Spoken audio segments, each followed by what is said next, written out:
Bom, então, dando continuidade a partir desse ponto, falando de aula passada, só dando uma refrescada na memória, gente, aqui, tá? Vou dar uma voltadazinha aqui rápida. Creio eu que nós vimos na semana passada a questão da corrida espacial, primeiro da corrida armamentista, tá? Que era aquela questão que eu comentei com vocês, tá? Rapidamente aqui. Aquele momento, né? Inclusive a gente viu na Segunda Guerra Mundial a mesma coisa, né? Esse negócio chamado, entre aspas, corrida armamentista, tá? Ou seja, cada um do seu lado se armando até os dentes, né? Então, nesse momento aí que vai ser criado algumas naves aí, alguns aviões, né? Jatos militares, essas embarcações que tem do seu lado esquerdo embaixo aí, né? Uma embarcação militar, onde você pode pousar avião, pousar helicóptero, né? Enfim, uma base naval, certo? Mísseis, né? A gente comentou aqui com relação a algumas bombas, né? Que a bomba de Hiroshima e Nagasaki foi menos de 5 quilotons, né? Enquanto que as bombas hoje em dia têm mais de 50 megalotons, né? Então, mano, é aquilo que a gente comentou na aula passada, né? Aí. Não tem mais terceira guerra mundial. Eu, particularmente, eu acredito nisso, né? Não vai existir mais uma terceira guerra mundial. Cara, se cair uma bomba, já era. Ganha quem jogar a bomba primeiro. Na verdade, ganha entre aspas, né, bicho? Porque vai ser, enfim. Nós vimos também a questão da corrida espacial, né? Que foi aquela luta. Inclusive, eu indiquei um filme para vocês. Não sei quantos assistiram aqui. Eu sei que na aula passada alguns assistiram, mas não todo mundo, né? Que era aquele filme Estrelas Além do Tempo, né? Um filme extraordinário, né? Que caso quem não assistiu, só lamento. Quem perdeu foi vocês, né? Então, ele comentou aqui algumas coisas, né? Aquela batalha espacial para ver quem chegaria à Lua primeiro, quem chegaria ao espaço, né? Algo que é abordado, que é muito bem abordado no filme, né? Bom, então Falando tem do o primeiro filme de novo, satélite. por favor. Eu Como é acho que é, que Camila? pode falar o nome do filme de novo. Eu acho que eu já assisti. A minha mãe queria o nome desse filme, tá? Então, Estrelas Além do Tempo. Eu até mostrei a capa para vocês, né? Conta a história de três mulheres negras no auge do preconceito americano e elas entram na NASA para trabalhar na NASA, certo? Estrelas Além do Tempo. Enfim.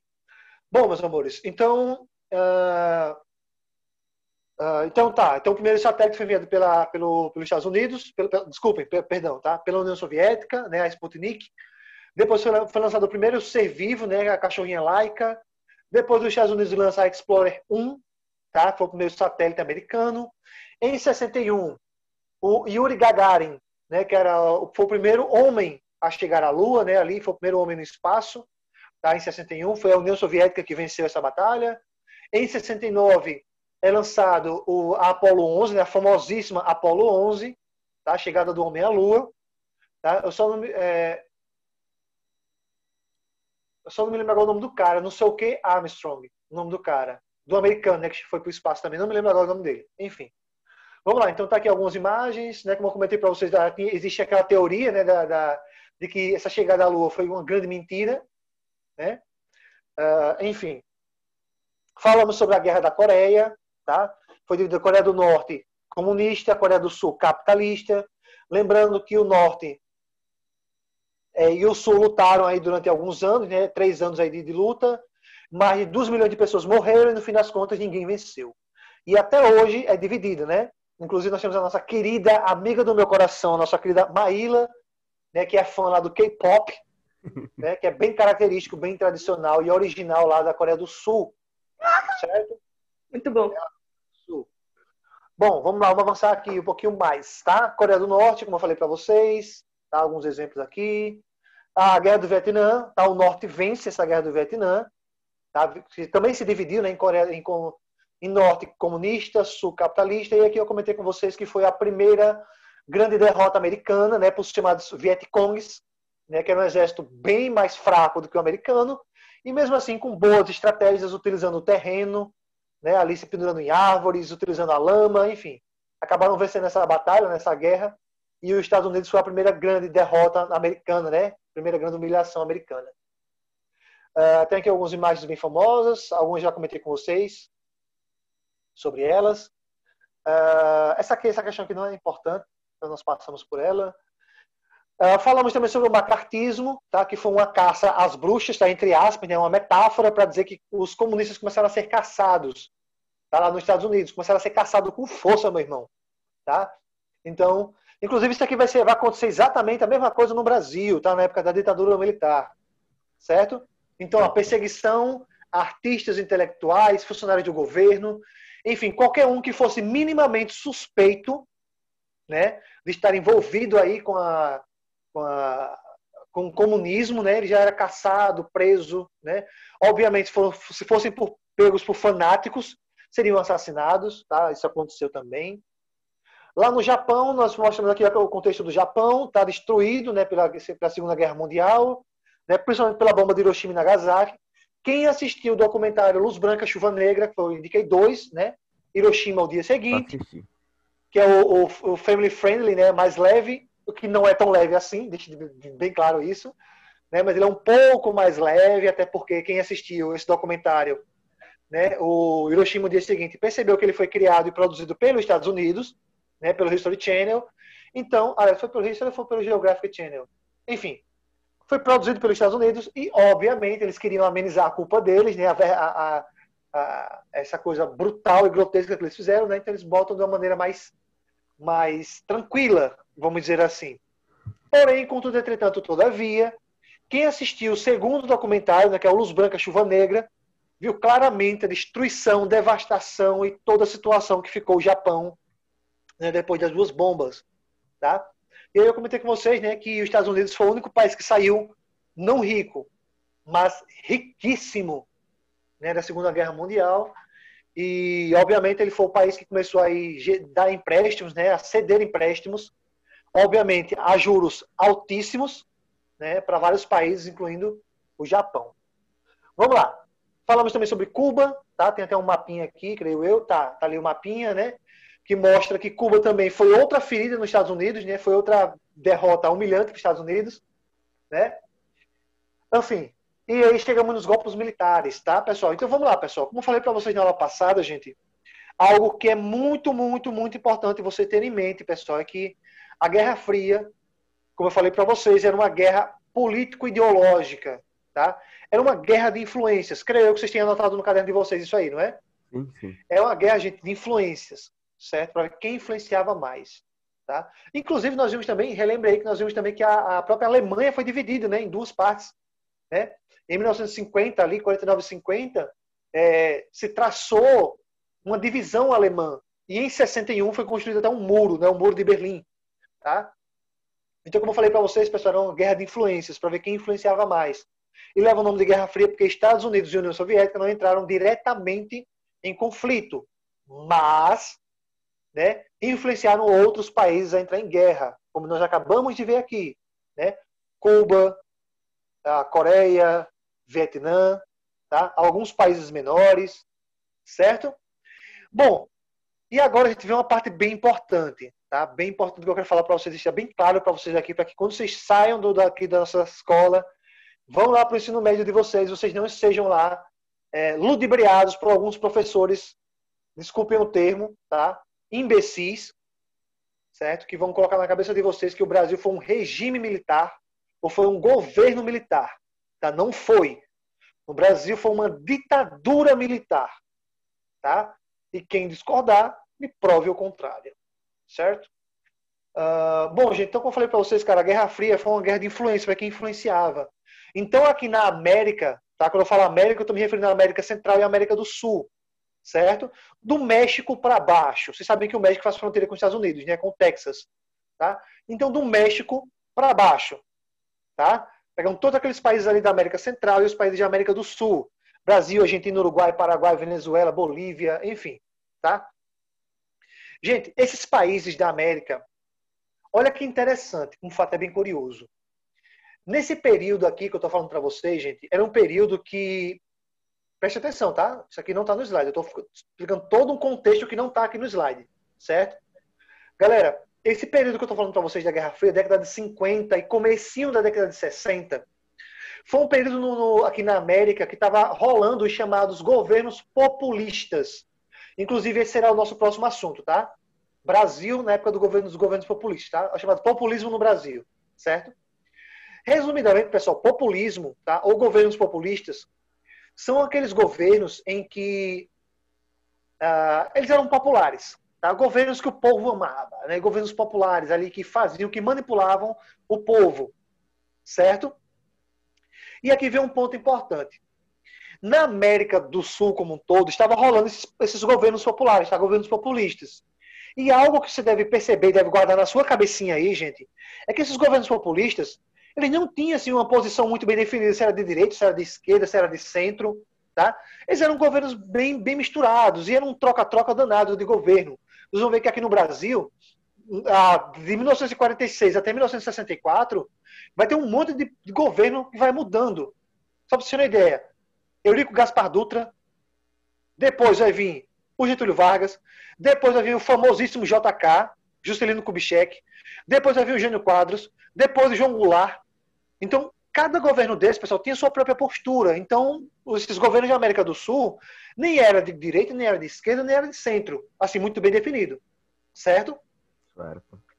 Mesmo assim, os Estados Unidos, para poder consolidar o poder dele na América, é nesse ponto que eu quero chegar, preste atenção. Como a América estava muito mais próxima dos Estados Unidos, que fica na América do Norte, obviamente, então a primeira coisa que os Estados Unidos fez foi tentar consolidar o poder dele aqui na América do Sul. Certo? Na América Central e na América do Sul. E como foi que os Estados Unidos fez isso?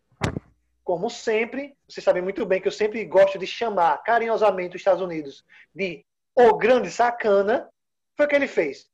Independente, pessoal, de ser um governo de esquerda ou de ser um governo de direita, os Estados Unidos começou a financiar, tá? Começou a financiar com muito dinheiro, tá? Com imprensa, né? Começou a financiar, pessoal, essas ditaduras aqui na América.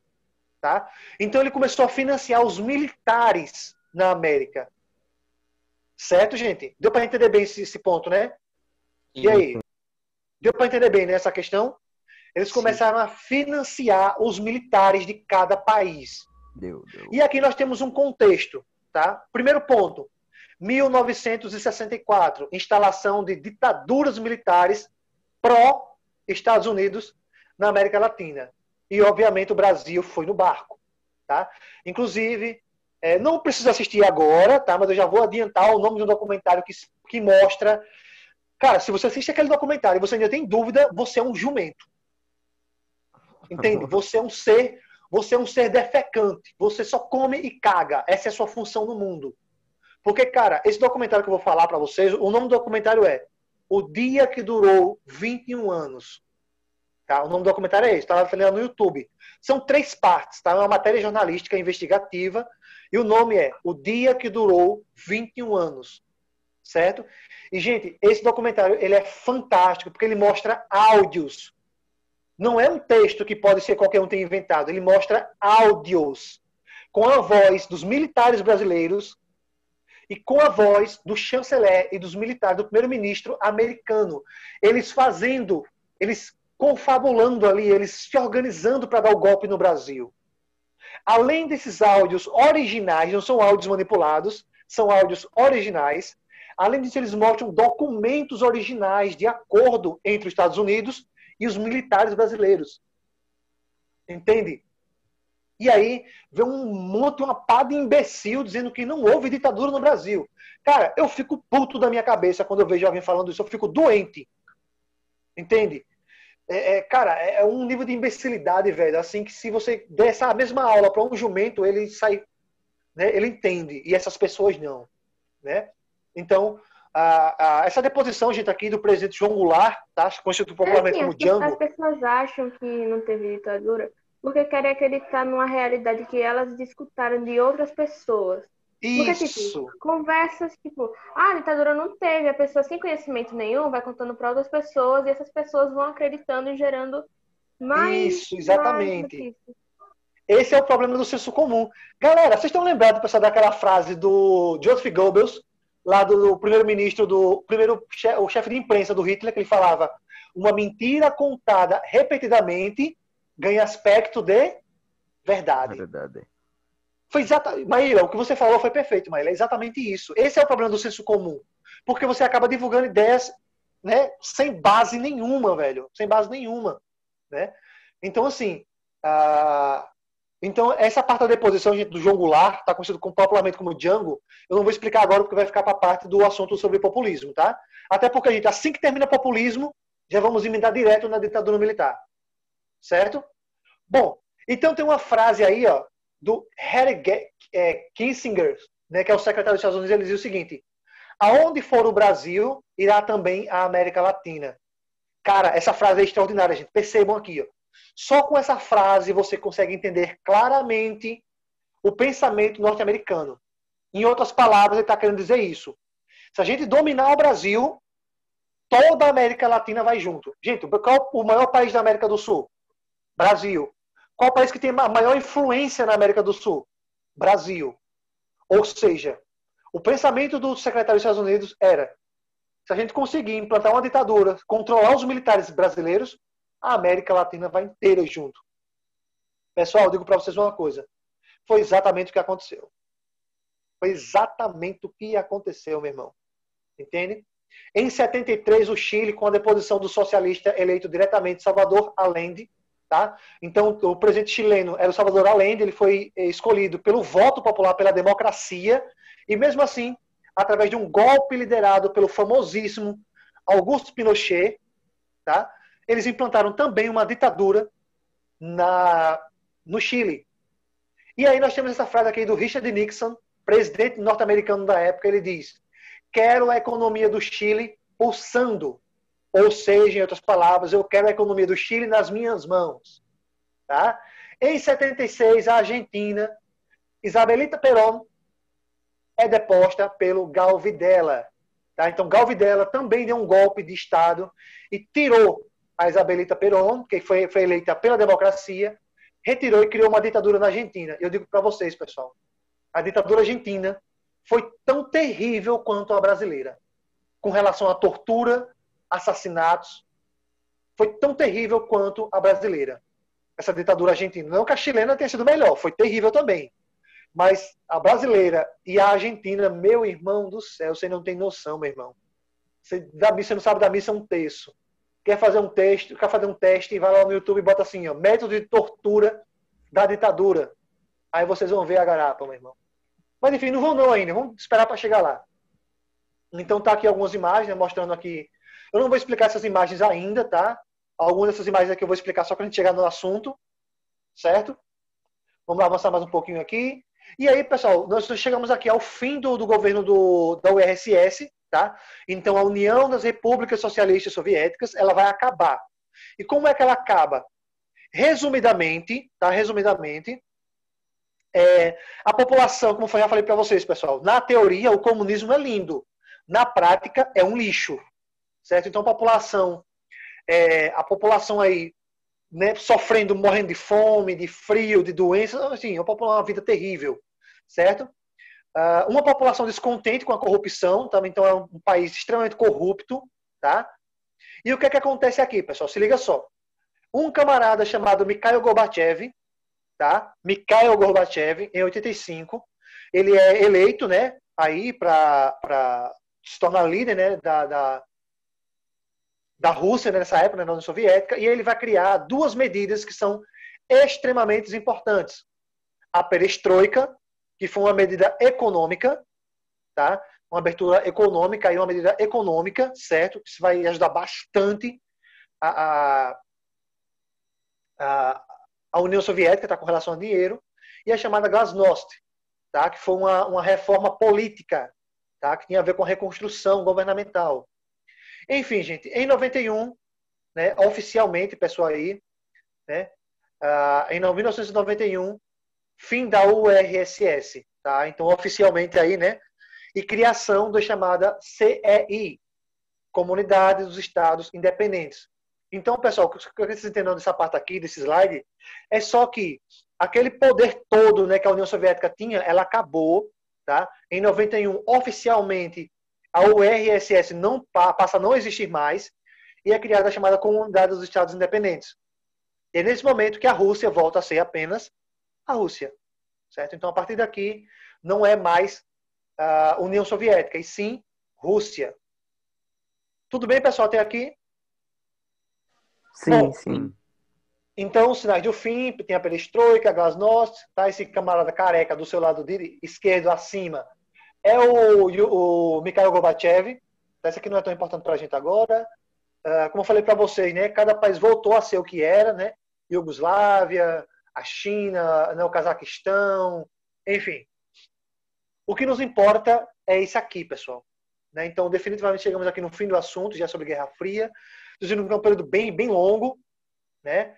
Desde lá de 1946, assim que terminou a Segunda Guerra Mundial, até agora. Então, pessoal, uma coisa que eu quero deixar bem claro para vocês, prestem atenção nisso aqui. O fim da União Soviética foi em 91, tá? Gente, não é o fim da União Soviética que marca o fim da Guerra Fria, certo? Até porque a União Soviética ela acaba 3 anos depois do final da Guerra Fria. Olha a data aqui da Guerra Fria, gente. Estou falando isso porque eu já vi questão de prova cair e muitos alunos errarem. Gente, a data que deve gravar na sua cabecinha aí é essa data aqui, ó.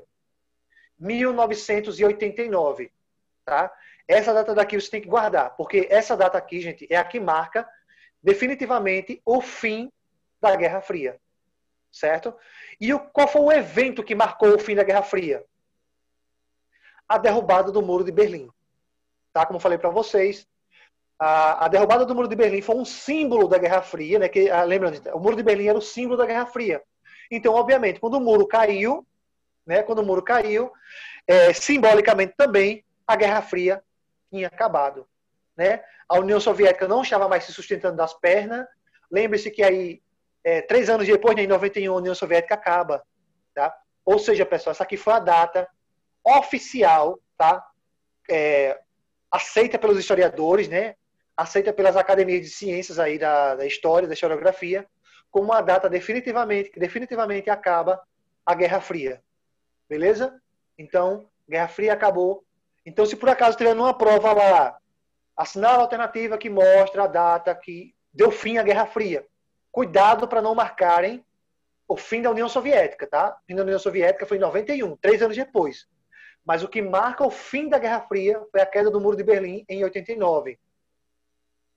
E, gente, vocês podem observar aqui ó, que foi uma derrubada literal, tá? As pessoas foram lá e derrubaram literalmente.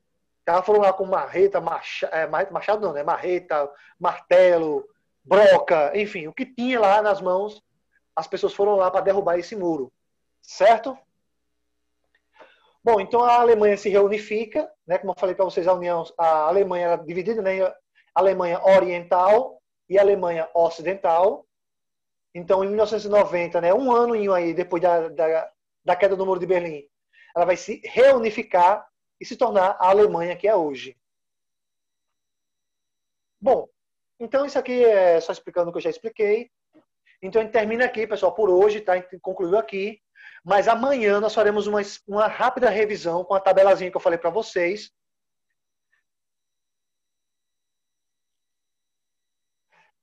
Maíla, cara, é assim, amanhã eu respondo direitinho para você essa sua pergunta, tá? Foi uma boa pergunta, tá? Uma boa pergunta. Mas amanhã eu respondo para você, tá? Para ficar melhor na salinha de amanhã. Mas enfim, gente, então a gente vai encerrar por aqui, certo? A Sonia tá faltando menos de um minutinho ali para terminar já, tá? E a partir da manhã a gente vai trabalhar só a nossa tabelinha, tá? Eu tenho uma tabelazinha bem explicativa. Não se preocupe que eu vou mandar para vocês o slide completo e a tabelinha completa para ficar melhor para vocês poderem estudar para a prova. Beleza? Então é isso por hoje e amanhã nos encontramos já com a parte final do assunto, que é a tabelazinha. Tchau, tchau.